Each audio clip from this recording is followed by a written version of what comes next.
Praise the Lord. കർത്താവിന്റെ വരവിങ്കൽ എടുക്കപ്പെടുവാനുള്ള 17ാമത്തെ യോഗ്യതയെക്കുറിച്ചാണ് ഇന്ന് നമ്മൾ ചിന്തിക്കുന്നത്. അതിനാധാരമായി അപ്പോസ്തല പ്രവൃത്തികളുടെ പുസ്തകം 24-ാം അധ്യായം അതിന്റെ 15-16 വാക്യങ്ങൾ ഞാൻ വായിക്കുന്നു. നീതിമാന്മാരുടെയും നീതികെട്ടവരുടെയും പുനരുദ്ധാനം ഉണ്ടാകുമെന്ന് ഇവർ കാത്തിരിക്കുന്നത് പോലെ ഞാനും ദൈവത്തിങ്കൽ ആശ വെച്ചിരിക്കുന്നു. അതുകൊണ്ട് എനിക്ക് ദൈവത്തോടും മനുഷ്യരോടും കുറ്റമില്ലാത്ത മനസാക്ഷി എല്ലായ്പ്പോഴും ഉണ്ടായിരിക്കാൻ ഞാൻ ശ്രമിക്കുന്നു.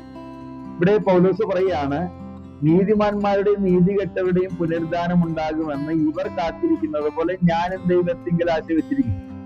അപ്പം കർത്താവിന്റെ രണ്ടാമത്തെ വരവിങ്കൽ പുനരുദ്ധാനത്തിൽ പൗലോസും എടുക്കപ്പെടുമെന്നുള്ള പ്രത്യാശയാണ് പൗലോസിനുള്ളത്. അപ്പൊ കർത്താവിന്റെ രണ്ടാമത്തെ വരവെങ്കിൽ എടുക്കപ്പെടണമെങ്കിൽ പൗലോസ് പറയാണ്, അതുകൊണ്ട് എനിക്ക് ദൈവത്തോടും മനുഷ്യരോടും കുറ്റമില്ലാത്ത മനസാക്ഷി എല്ലായ്പ്പോഴും ഉണ്ടായിരിക്കാൻ ഞാൻ ശ്രമിക്കുന്നു. അതായത് ഈ പുനരുദ്ധാനത്തിൽ പൗലോസും ഉയർത്തെഴുന്നേൽക്കണമെങ്കിൽ പൗലോസ് പറയാണ്, ഞാൻ ജീവിച്ചിരിക്കുമ്പോൾ എന്ത് ചെയ്യണം? മനുഷ്യരോടും ദൈവത്തോടും കുറ്റമില്ലാത്ത മനസാക്ഷി ഉണ്ടായിരിക്കണമെന്ന്.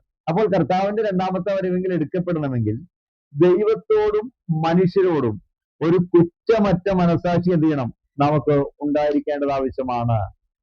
അതുകൊണ്ടാണ് 1 പത്രോസിന്റെ ലേഖനം അതിന്റെ 3-ാം അധ്യായം അതിന്റെ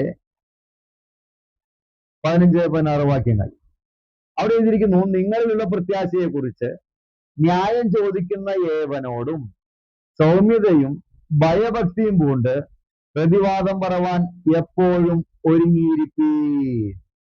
അതിനടുത്ത്, ക്രിസ്തുവിൽ നിങ്ങൾക്കുള്ള നല്ല നടപ്പിനെ ദുഷിക്കുന്നവർ നിങ്ങളെ പഴിച്ചു പറയുന്നതിൽ ലജ്ജിക്കേണ്ടതിന് നല്ല മനസാക്ഷിയുള്ളവരായിരിക്കണം. അപ്പൊ നല്ല മനസാക്ഷി ഇല്ല എങ്കിൽ എന്തുണ്ടാകും? നല്ല നടപ്പിനെ ദുഷിക്കുന്നവർ നിങ്ങളെ പഴിച്ചു പറയും. അതായത് യഥാർത്ഥമായ നല്ല മനസാക്ഷി നമുക്ക് ഇല്ലാതെ വരുമ്പോൾ എന്ത് ചെയ്യും? നമ്മൾ അനാവശ്യമായ കാര്യങ്ങളിലൊക്കെ നമ്മൾ ഇടപെടും. അപ്പോൾ എന്ത് ചെയ്യും? നമ്മുടെ നല്ല നടപ്പിനെ എന്ത് ചെയ്യും? ദുഷിച്ച് പറയുന്നവരുണ്ടാകും. അതുകൊണ്ട് നമുക്ക് എപ്പോഴും ഒരു നല്ല മനസാക്ഷി എന്ത് ചെയ്യണം? ഉണ്ടാകണമെന്ന് ദൈവത്തിന്റെ വചനം പറയുക.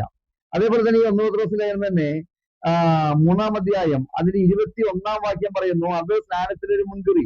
ജ്ഞാനമോ ഇപ്പോൾ ജഡത്തിന്റെ അഴുക്ക് കളയുന്നതായിട്ടല്ല, ദൈവത്തോട് നല്ല മനസാക്ഷിക്കായിട്ടുള്ള അപേക്ഷയായിട്ടത്രേ യേശുക്രിസ്തുവിന്റെ പുനരുദ്ധാനത്താൽ നമ്മയും രക്ഷിക്കുന്നു. അപ്പോ യഥാർത്ഥമായിട്ട് ദൈവത്തോടുള്ള നല്ല മനസാക്ഷി വരണമെങ്കിൽ എന്ത് ചെയ്യണം?